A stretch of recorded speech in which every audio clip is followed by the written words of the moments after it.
August 1942. The world is on fire. In the Atlantic, U-boats hunt in wolf packs.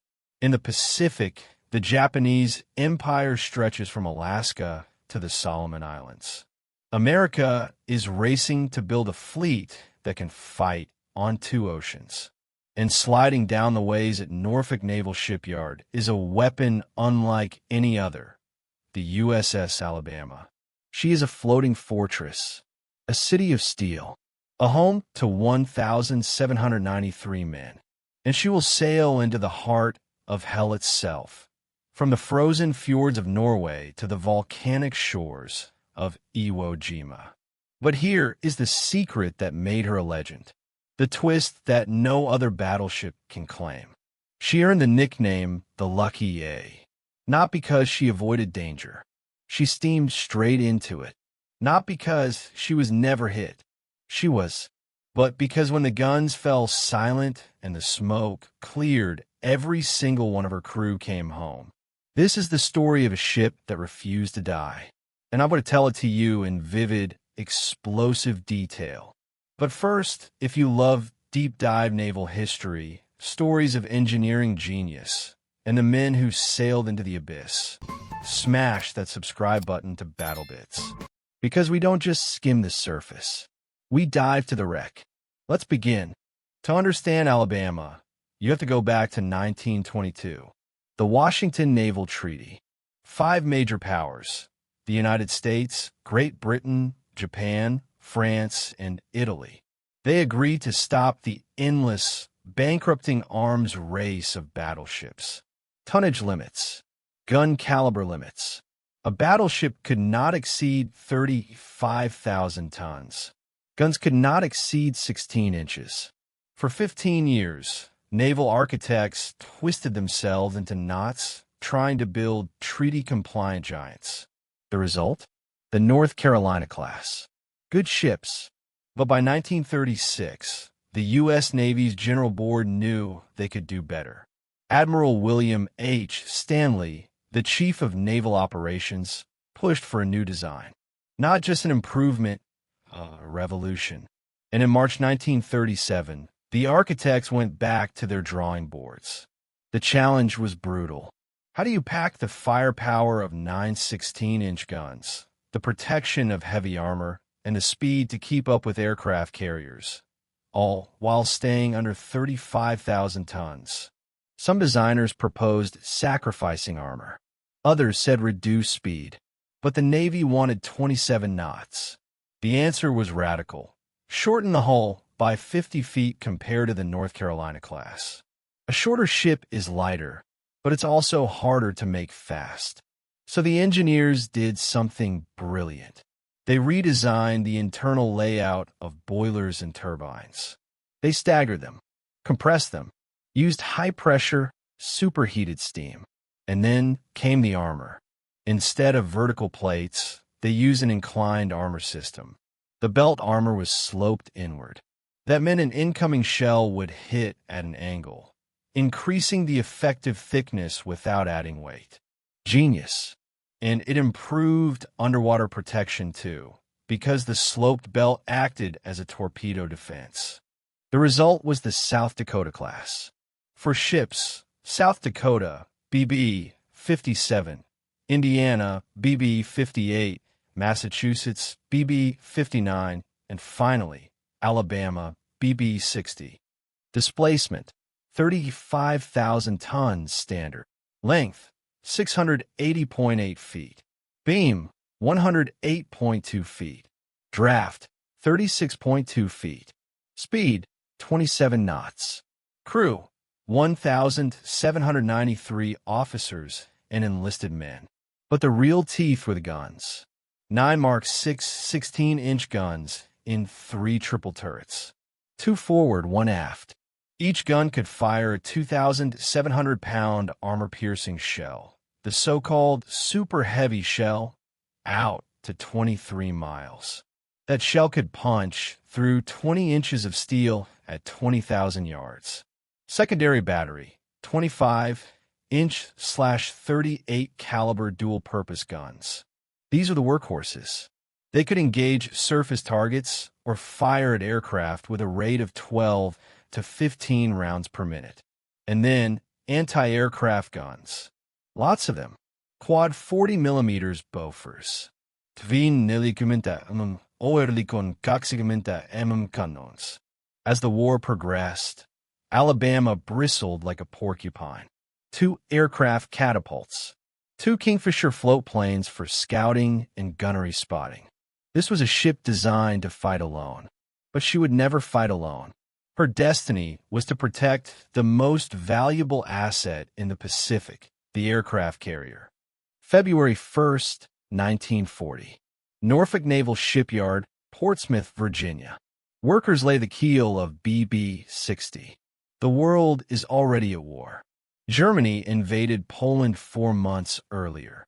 But America still pretends to be neutral. Then comes December 7th, 1941. Pearl Harbor. Everything changes. The pace of construction explodes. Workers weld through the night.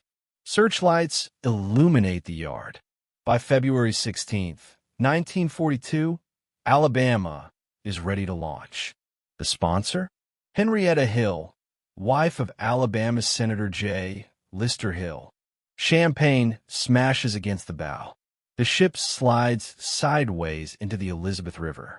Thousands cheer, but there's no time for celebration. 6 months later, August 16th, 1942, USS Alabama is commissioned. Captain George B. Wilson takes command. The crew is a mix of seasoned petty officers and raw recruits. They have weeks to learn this beast before heading to war. Shakedown. Chesapeake Bay. Casco Bay, Maine. The crew drills gun loading, damage control, maneuvering. They run at flank speed. They fire the big guns. The concussion is so violent that light bulbs shatter inside the turrets, if not screwed in tightly. But Alabama's first mission is not the Pacific. It's the Atlantic. And her enemy is not Japan. It's Germany. Spring 1943. The British home fleet is stretched thin. The Royal Navy is pulling battleships and carriers to the Mediterranean for the invasion of Sicily. That leaves a gap in the North Atlantic. The German battleship Tirpitz, sister to the infamous Bismarck, lurks in Norwegian fjords. If she breaks out, Allied convoys to Russia are doomed. So Britain asks for help. The U.S. Navy sends 2 of its newest battleships, South Dakota, BB-57, and Alabama, BB-60. They steam across the Atlantic in May 1943. The weather is brutal. North Atlantic in spring is still a graveyard of waves. Green water crashes over the bows. But Alabama's short, sturdy hull handles it better than expected. They arrive at Scapa Flow, the Royal Navy's anchor in the Orkney Islands. The British sailors stare. American battleships are different, sleeker, faster, better radar.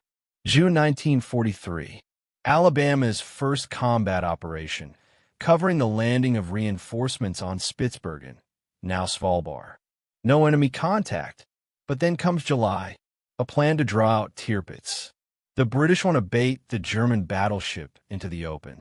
Alabama and South Dakota would form a heavy covering force. But Tirpitz refuses to leave the fjords. The mission is a strategic failure, but a tactical success in proving that American battleships could operate alongside the Royal Navy in Arctic conditions. August 1st, 1943. Alabama is detached from the home fleet. She sails back to Norfolk, overhaul, repairs, and then orders to the Pacific. The real war is about to begin. September 14th, 1943. Alabama arrives at Ephrata in the New Hebrides. The Pacific Fleet is in full offensive mode. The strategy, island hopping. But to take an island, you first need air superiority. And to get air superiority, you need aircraft carriers. And to protect carriers, you need battleships with the best anti-aircraft guns in the world. Alabama's job is screening. That means high-speed zigzagging, radar picket duty, flak suppression. She is a mobile fortress wrapped around the fleet's most valuable assets, the Essex-class carriers. November 11th, 1943. Operation Galvanic. The invasion of Tarawa and Macon in the Gilbert Islands. Alabama steams with Task Force 53. Her guns are silent during the landings. Her role is carrier defense. Japanese torpedo bombers try to break through. Alabama's 5-inch batteries open up. The sky turns black with flak. No hits on the carriers. The invasion continues, though Tarawa will become a bloodbath. December 8th, 1943. Alabama gets her first shore bombardment mission. Nauru, a Japanese phosphate island turned into an airbase. She fires 16-inch shells for over an hour. Pillboxes explode. Runways cratered. But the damage is minor. The real test is still coming. January 5th, 1944. Alabama limps back to Pearl Harbor. Damage to her port outboard propeller. Drydok. Repairs. She misses the early Marshall Islands invasions. But by late January, she rejoins the fleet, now part of Task Group 58.2, centered on the carrier USS Essex. January 30th, 1944. Bombardment of Roy and Namur. Alabama's 16-inch guns fire spotting rounds. Then full salvos. The islands are small. The shells tear them apart. But the real prize is coming. Truck. Mid-February 1944. Admiral Mark Mitcher's Fast Carrier Task Force, Task Force 58, steams toward Truk Atoll. The Japanese call it the Gibraltar of the Pacific, a massive naval base with airfields, anchorage, and shore defenses. The U.S. Navy plans a 2-day raid, Operation Hailstone. Alabama is there. Screening Enterprise, Essex, Yorktown. The carriers launch wave after wave of fighters and bombers. Alabama fires her 5-inch guns at attacking aircraft. Then chaos. February 21st, 1944. Night. Japanese air attack. Alabama's radar picks up bogies. The gun's crews scramble. In the confusion, one 5-inch gun mount fires accidentally into another. The shells are not aimed at the enemy. They hit Alabama's own superstructure. 5 sailors die instantly. 11 more are wounded. Not a Japanese bullet. Not a bomb. Friendly fire. The ship's surgeon works through the night. Captain Wilson orders a full investigation. The crew is shaken, but there is no time to grieve. The war continues. They bury the 5 at sea with full honors. Alabama steams on. This is the dark twist. The closest she came to losing men to enemy action was not from the enemy. And yet, by the end of the war, that statistic would become a miracle. March, April 1944. Carolines, Northern New Guinea. Alabama shells Japanese positions, supports MacArthur's landings, refits at Majuro. Then, June 1944. The Marianas, the biggest carrier battle in history, the Battle of the Philippine Sea. June 13th, 1944. 6-hour pre-invasion bombardment of Saipan. Alabama fires 16-inch shells until the barrels glow. The barrels need water hoses to cool down. Then June 19th to 20th. The Great Marianas Turkey Shoot. Japanese carrier aircraft attack in waves. Alabama's radar-directed 5-inch and 40mm guns tear them apart. Mitcher's carriers sink 3 Japanese fleet carriers. American losses, 29 aircraft. Japanese losses, over 600. Alabama doesn't just survive. She dominates. After the battle, she stays off Saipan. Naval gunfire support for the Marines. Then Guam. Then the Carolines again. September 1944. Strikes against the Philippines. October. Okinawa and Formosa. Alabama is everywhere. October 15th, 1944. Alabama bombards Leyte. MacArthur's forces are coming ashore in 3 days. Then the Japanese fleet moves. For separate forces, a desperate plan to destroy the American landing. The Battle of Leyte Gulf. History's largest naval battle. Alabama is with Task Force 38, the renamed Fast Carrier Task Force. She screens Enterprise and Franklin. On October 24th, Japanese aircraft attack. Alabama's gunners shoot down several. Then the main surface action begins to the south, the Battle of Surigao Strait. Alabama is not there. To the north, off Cape Engano, American carriers sink 4 Japanese carriers. Alabama protects them. Then comes the crisis. A Japanese surface force of battleships and cruisers transits San Bernardino Strait and attacks the escort carriers off Samar. A desperate fight. Admiral Halsey had taken the main battleship force, including Alabama. No, Alabama is detached as part of Task Force 34. But the orders are confused. In the end, Alabama does not engage the Japanese surface fleet. She remains with the carriers.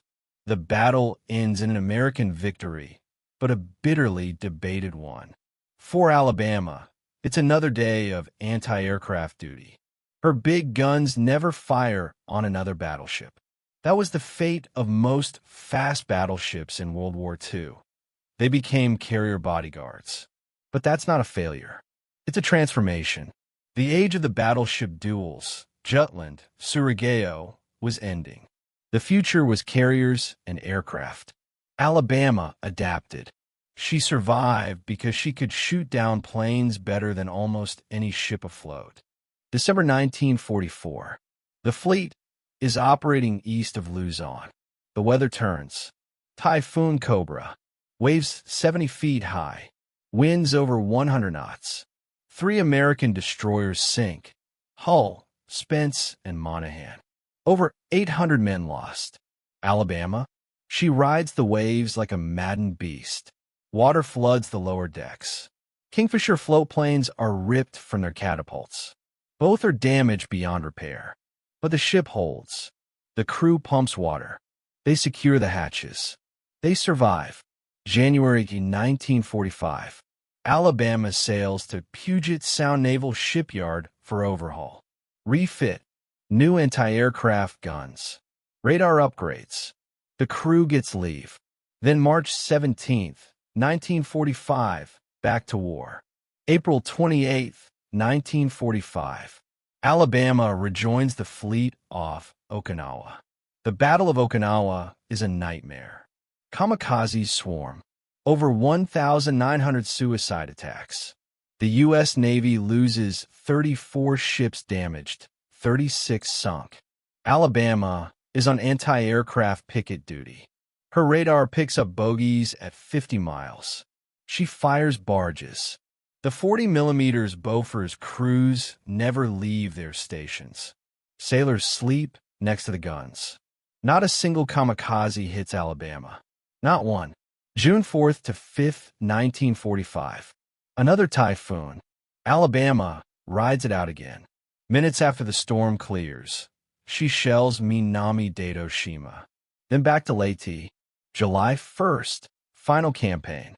The Japanese home islands. July, August 1945.